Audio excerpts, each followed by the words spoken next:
Hey y'all, what's up? Welcome back to a brand new episode of Get It Since 92. Give you guys the latest and exclusive content on music, entertainment news, inspirational advice, quotes, and etc.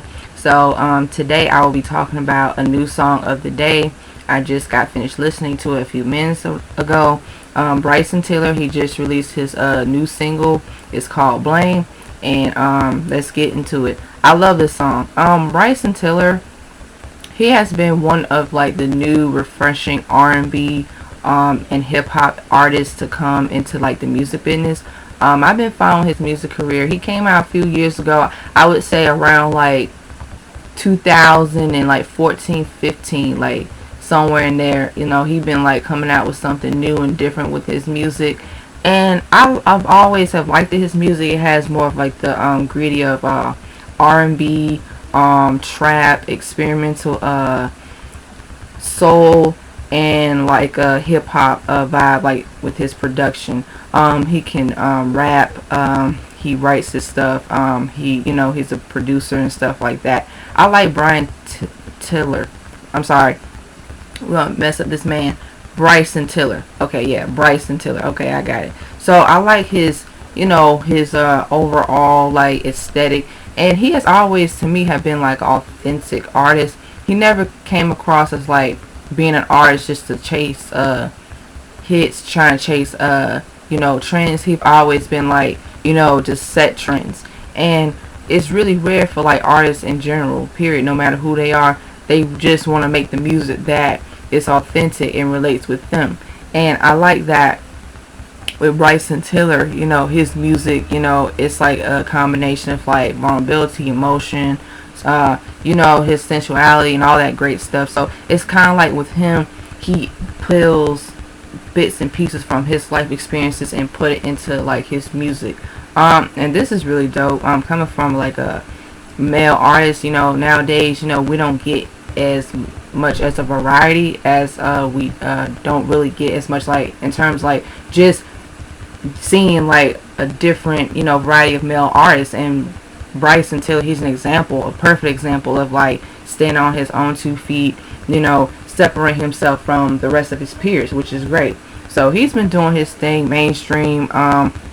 He has a fan base, a loyal supportive fan base, and he makes pretty good music. This song right here, Blame, he's talking about like his perspective of like kind of like a relationship, like he kind of like reminiscing of stuff like am I to blame, or is the partner to blame, like the ex partner to blame, or something like reading between these lines and stuff like in that in particular, like in relationships. But I love the beat and the production, because really once you play this song, like you hear like the production is going to flow, and like I like how the beat, it's like it switches up, it changes up like the pattern and stuff. So it's more like that grittiness of hip hop, and the production is like booming. It's like that. The bass is like heavy. You can hear it, and you can hear the instrumentation and different instrumentals of like the music. So Bryson Tiller, he does a great job of like just allowing himself to like let the production and the song and the lyrics speak for itself, the content. And I like how the way how he raps, he spits.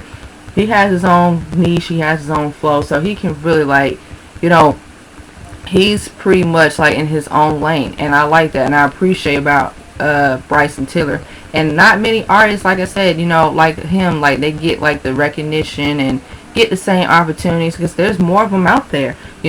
They have like something different, new, creative to the table, like the sound. And even with alternative R&B, it's like I said, it's hot at the moment.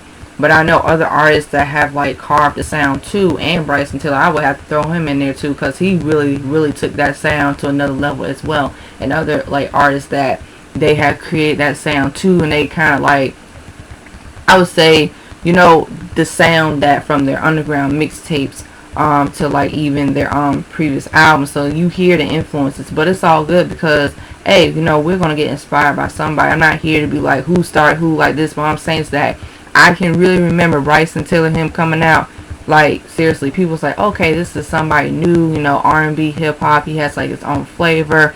He got like more like this nostalgic more like that alternative chameleon, like kind of like the music. And really, Bryson Tiller, I have to be honest, when he came out, I liked his music, I liked his sound. I checked out his music, and I was like, okay, cool, the dude got something going on, so I would love for him to have longevity in music, period. So that's great. So yeah, this Blame record is dope. Tell me how you guys feel about it. Any Bryson Tiller fans, let me know down below. Give me your thoughts, your opinions on this record. Don't be afraid to like, share, comment, subscribe down below. Don't be afraid to hit that notification bell. Don't be afraid to hit the subscribe button. And as your girl gonna keep on killing it out here on this YouTube channel stuff. This is what I do. It's a passion of mine. So guys, don't be afraid to, tell me how you guys feel, your opinions. It's all good, all love over here. So stay tuned on the next episode of Get the Sense 92 Dragon Ball Z narrator reference. Peace. Bye bye.